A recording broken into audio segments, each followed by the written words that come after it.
ಬೆಳಗ್ಗೆ ಕೋಳಿ ಕೂಗ್ತಿದ್ದಂಗೆ ಎದ್ದು ತೋಟಕ್ಕೊಂದ್ ರೌಂಡ್ ಹಾಕಿ ಹಂಡೆಲ್ ಬಿಸಿನೀರ್ ಸ್ನಾನ ಮಾಡಿ ಪೂಜೆ ಮಾಡಿ ಮುಗಿಸೋವಾಗ 12 ಗಂಟೆ ಆಗಿತ್ತು. ಹಬ್ದೂಟ ಮುಗಿಸಿ ನಮ್ ಶಾಲೆ ಕಡೆ ಒಂದ್ ರೌಂಡ್ ಹಾಕೋಣ ಅಂತ ಹೊರಟೆ.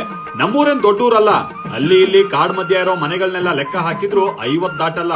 ಆದ್ರೂ ಊರ್ ಜನರನ್ನೆಲ್ಲ ಒಂದ್ ಕಡೆ ಕಾಣಕ್ಕೆ ಇದೊಂದ್ ನೆಪ ಅಷ್ಟೇ. ಬೈದವೆ, ಇದು ನಾನು ಓದಿದ ಶಾಲೆ. ಇದೊಂದ್ ಸ್ಕೂಲ್ ಇಲ್ಲ ಅಂದ್ರೆ ನಮ್ಮೂರ್ ಐಡೆಂಟಿಟಿಗೆ ಒಂದು ಬೋರ್ಡ್ ಕೂಡ ಇಲ್ಲ. ಈಗ ಸದ್ಯ 10 ಜನ ಹುಡುಗರಿದ್ದಾರೆ. ನಮ್ಮಲ್ಲೆಲ್ಲ ಮನೇಲೆಲ್ಲ ಗಣಪತಿ ಇಡೋ ಸಂಪ್ರದಾಯ ಇಲ್ಲ. ಹಂಗಾಗಿ ಎಲ್ಲ ಸ್ಕೂಲ್ಗೆ ಬಂದು ಬೆಳಗ್ಗೆನೆ ಹಣಕಾಯಿ ಮಾಡಿಸ್ತಾರೆ. ನಾನ್ ಸಂಜೆ ಹೋಗಿದ್ನಲ್ಲ, ಯಥಾ ಪ್ರಕಾರ ಸ್ಕೂಲ್ ಮಕ್ಳಿಗೆ ಊರ್ ಮಂದಿಗೆ ಒಂದಷ್ಟು ಆಟ ಇರ್ತದೆ. ಊರ್ ಹೆಂಗಸರು ಆಡಿದ್ದೇನು, ಖುಷಿ ಪಟ್ಟಿದ್ದೇನು.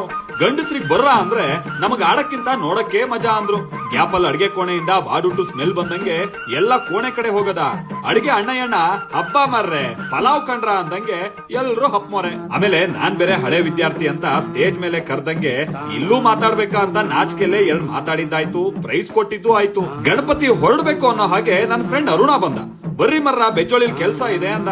ಅಲ್ಲಿ ನೋಡಿದ್ರೆ ನಮ್ಮ ಅಂಗಡಿ ರಾಗಣ್ಣ, ಅದೇ ಹಿಂಡಿ ಮುಟ್ಟೆ ತರ್ತೀವಲ್ಲ, ಕುಟುಂಬ ಸಮೇತವಾಗಿ ಅವಂದೇ ಗಾಡಿಲಿ ಗಣಪತಿ ಮೆರವಣಿಗೆ ಮಾಡ್ತಿದ್ರು. ನಾನ್ ನೋಡಿದ ಖುಷಿಗೆ ಒಂದ್ ಹಣ್ಕಾಯಿ ಕೊಟ್ರೆ ಗಣಪತಿನೇ ಪ್ರಸಾದ ಕೊಟ್ಟಂಗಾಯ್ತು. ಯಥಾ ಪ್ರಕಾರ ಮಳೆ ಶುರು ಆಯ್ತು. ಮನೆಗ್ ಹೋದಂಗೆ ಊರವ್ರ ಕಂಪ್ಲೇಂಟ್ ಕೇಳಿ ಅಪ್ಪನ ಹತ್ರ ಬೈಸ್ಕೊಂಡಿದ್ದು ಆಯ್ತು.